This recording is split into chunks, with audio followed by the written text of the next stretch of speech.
Thank you, bro. Look, I gotta show because me and him, he's working on something. He's talking about color correcting, but like the way, like the light, you use the lights that's out there too, though. I can tell that too. Like the lights around, you make, but the way it. What'd you say, bro? Like, you about to come look at this shit. Cause we talking about color correcting. I'm telling him the way he do it. Look how he do his shit. I got him on the line right now, bro. But look at this shit. What's good with you, bro? No. I'm talking about he in the back. I'm talking about I got you on the line, nigga. Okay, gotcha. No, we in the studio with me. But, okay. You see what I'm saying? You said color corrector and color coding? Color coding? You heard that? Nah, man, just the process. What's the Lightroom you said? Light what? Yep, Lightroom. It's called Adobe Lightroom. Lightroom. If you get... Yep. What you about to say if you get what? Yeah, so Adobe got this thing. So Adobe make a bunch of products. They got animation. They got stuff you can make magazines. They got stuff you can do pictures. They got video. And then, they got Adobe Audition for the music. So everything I've ever done came from Adobe. I need to buy some stock in Adobe while I'm playing because everything I do is on Adobe. Like Adobe Audition, I've been using that for years. But go ahead. For years. For just years, to chop bro. Shit, I just chop shit. Okay. Yep. No, and that's ahead. where Lightroom comes from. Lightroom comes from Adobe. Is that like an after effect? Like when your movie already done and you come in there? I forgot about that. Oh, you got VIP. Oh, shit. No, go ahead. Yeah.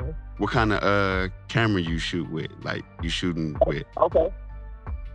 Yeah, no. Look, I'm more than happy. Like I tell people, but especially the young people, I let them know, like, look, man, you can get this for this, go get this, go get that. Bro, I will share and give knowledge freely because I truly want my people to come up because they're going to inspire me, I'm going to inspire them, and it's just going to be good for the culture. So the camera I use is the Blackmagic Pocket Cinema 4K. So if you go on the internet, yep, I know it's long, it was lengthy, but if you type, it's the Blackmagic Pocket Camera Cinema 4K. But if you go on the internet and type in a little bit of that, the rest of it'll come up. It'll be the BMPCC 4K. Like off Amazon or something like that? You can get it off of Amazon. Yep. And the crazy thing, that camera only $1,200. You could probably find it for $1,000 now. Damn, that you shot this movie with the Finesse movie? Yep, I shot the Finesse movie with a $1,200 camera. Damn.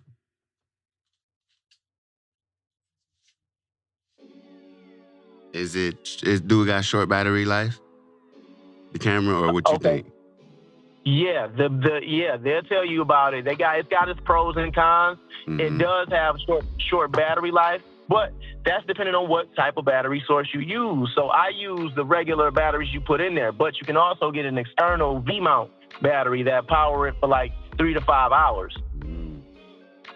Okay. But see, I put that camera on a gimbal. And so when I put it on the gimbal, I don't like all that heavy V-mount battery. I put the little batteries in. What's a gimbal? When I go to a shoot, on a what? A gimbal is. I'm sorry. Let me slow down. So I put my camera on something called a gimbal, a stabilizer, and it makes everything smooth. All your camera shots, it takes away all the shaky camera effects. It makes your footage just smooth and smooth and buttery, so it's all like, it looks like real film.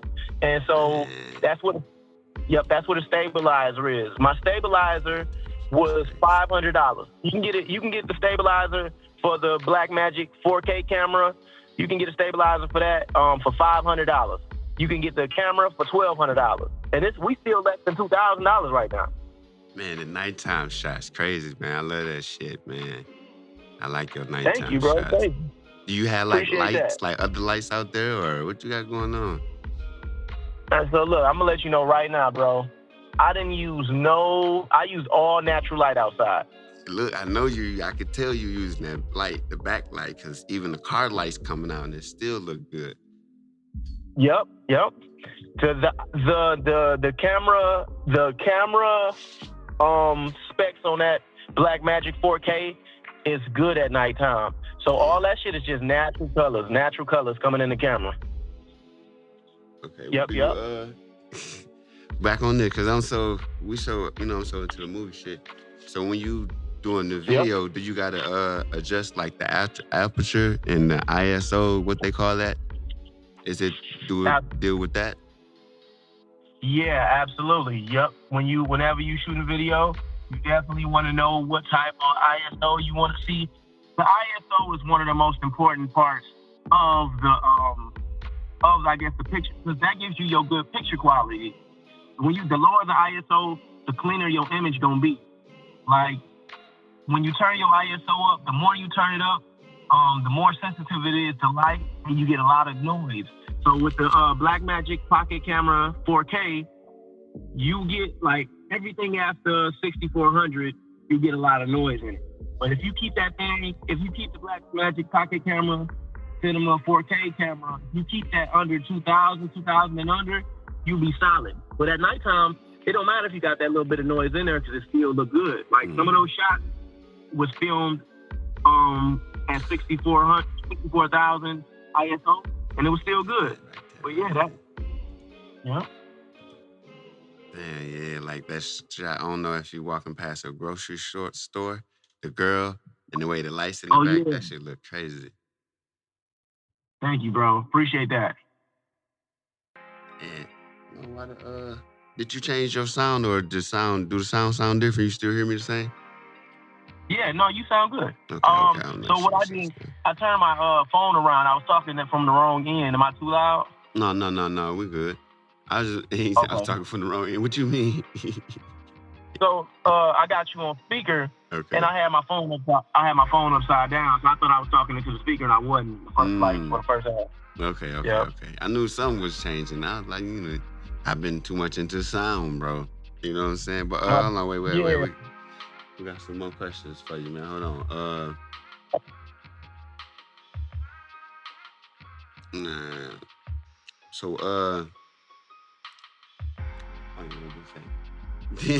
But you do your mixing, like, you know how you mix the sounds and stuff in the movie?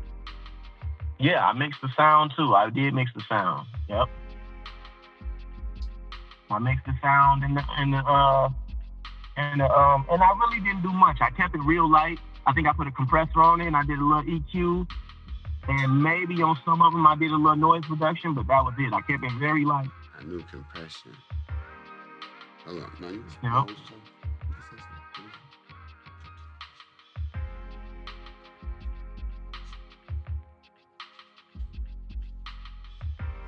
Do you know about Panasonic Lumix GH4 camera? You ever heard of that? Yeah, the Panasonic is that's a good brand. They got some nice cameras. They just dropped the S1 cameras, but they about to drop something new. I think if they ain't already dropped it, they about to drop something new.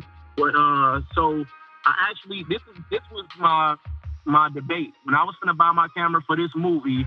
I was gonna buy the GH5S, or I was gonna buy the camera that I bought, which was the Blackmagic. Mm-hmm. And so if I had to go to Panasonic and buy a camera, I would probably buy the GH5S, or I'd have to look at the specs for the S1, because I know them some nice cameras too. But Panasonic is good. With their quality is good. Compared to the one you got, which one you think they both like the same, or what you think the difference? Debate on both of the cameras. Yeah, I think they real similar. They very close. If you shot with the GH5S and you shot with my camera, I don't think you will be able to tell a difference. Like the people watching TV wouldn't be able to tell a difference, but you and I would know the difference. But it wouldn't be much. It wouldn't be much of a difference, because they do the same thing. Like the specs on them, they do the same thing.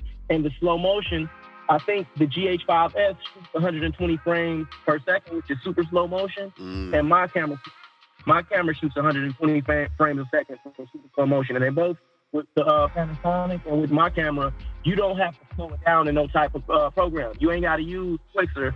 That shit come out already super slow. Oh, yeah. Well, okay, yep. So I know you do photography too, so you also deal with like just still photos. I be seeing your pictures, bro. They be looking clean as hell too. So you use a whole nother camera for that, right? Absolutely, yep. I got a picture camera and I got a video camera. Okay, with that camera, do you use the same, you come at it the same way almost, like when you're just taking your pictures for your clients and stuff like that? Okay, yeah. So when I'm taking a picture, when I'm taking a still picture, just like video, that ISO is important. I turn my ISO all the way down first, and then I adjust my f-stop, my aperture, and the shutter speed. But yeah, yep. And the camera brand I use, I use Blackmagic for film. But if I had it's so many different cameras out there, I would use the Sony A7S III. I would use that camera to film. I would use GH5 Panasonic to film, and I would use the Blackmagic to film. But with the picture cameras, man, I just bought a new camera like 2 months ago. For the longest, I was using up until like 2 months ago, I've been using almost a 10-year-old camera. That camera came out in 2012. It's the Canon 5D Mark III. Damn. Came out in 2012. And I've been finessing the fuck out of that camera. And you've been, yeah, man, and you had your background. Do you be changing? You got different colors, or how your background? How you be doing that? I know your background be different a lot of times. Yep, the backgrounds do be different. So I use a thing for the backgrounds for my pictures. I used to use muslin backdrops. The muslin backdrop is like a cloth type backdrop. You see the wrinkles in it. So, but people don't like that. A lot of people like the clean paper look. So you got a backdrop called seamless paper. Oh, it's called what? On Amazon. It's called seamless paper. Okay. Yep, seamless paper. If you put it in the search bar, it'll pop up and it'll show you exactly what it is. What it is a backdrop that come on a roll, a big old roll of paper, and they got them in different colors. The main brand that I buy is Savage. It's called Savage, and they do paper backdrops. And I bought a bunch of different colors. I got red, you know what I mean? White, of course you got black, the neutral colors, but I got just a bunch of different colors. So when they come to the studio, I got something that matches the outfit or whatever thing they're trying to get. Okay, and you just can pull it out just like that. Yep. I got a room with just nothing but backdrops and props, and I just take them in there and okay, you know what y'all want to use to shoot. Before we started on this call, I just finished the shoot. It was I just finished. Okay. That's why 8 o'clock was perfect, huh? Yeah, it was perfect. It was perfect because I had to shoot at 6. Yeah, because I stick to my time, 6 to 8 for some reason, 6 or 8. You know, I be smoking in between. I got a blunt roll right now. Look, burn one. Oh yeah, bro, you know smoke break. But yeah. Can you shoot a picture with a gray background and change it on post, like in post? Oh yeah, absolutely, man. With pictures, it's so crazy. You can manipulate the photos so much. Like with pictures, bro, what I specialize in pictures is really the skin retouching and the editing of a person. Like I can go in, I can take bumps out, scabs out, bruises. I can take tattoos off. I can I can fix a hairline. Like I really can make people bigger, smaller. Like the women, they be wanting their ass fatter. I put a little bit on it. Look, you feel me? I'm Dr. Miami with the photos, though. Straight up. For real. Straight up. But yeah, that's really what I specialize in with the photos, the retouching. But yeah, when you manipulate a photo, you can change the background. Any photo you pick, you shoot. Like no matter what backdrop they're on, they ain't even gotta be. I know in video they use green screen and blue screen to manipulate the background. But in photo, it don't matter what background you on. You can change the background regardless. Like this one picture, you got two. It's like one's a yellow on one side and blue on the other side. How you do that? Or Yeah, yep. So that's man, that's crazy. I just played around with that, and I had never seen somebody do it like that before. But they got backdrops that are like really like so. Usually your backdrops are super wide. I got some that's super thin. They like super wide, but they not as wide as the bigger backdrops. And so I'm like, damn, I got short ass backdrops. I'm about to put one on each side of the stand and just have two colors. So if they short as fuck in width. And then I was like, damn, they was fucking with it. I'm like, okay. Right, because they matched the color scheme of her clothes. So that was crazy. Yeah. And it switched it up a little bit. I'm like, yeah, that might be the move. How you get into photography? Like on the photography side, was you doing that before you were shooting like video and movies and stuff like that? Yeah. Like, remember, we're going back to the beginning of the conversation. Man, all this came from me making beats, and then I was a rapper, and then I'm like, fuck, man, I need somebody to do my pictures on my music videos, and I didn't know nobody, so I just bought me a camera. But my sister did hair, and she like, oh, well, can you take me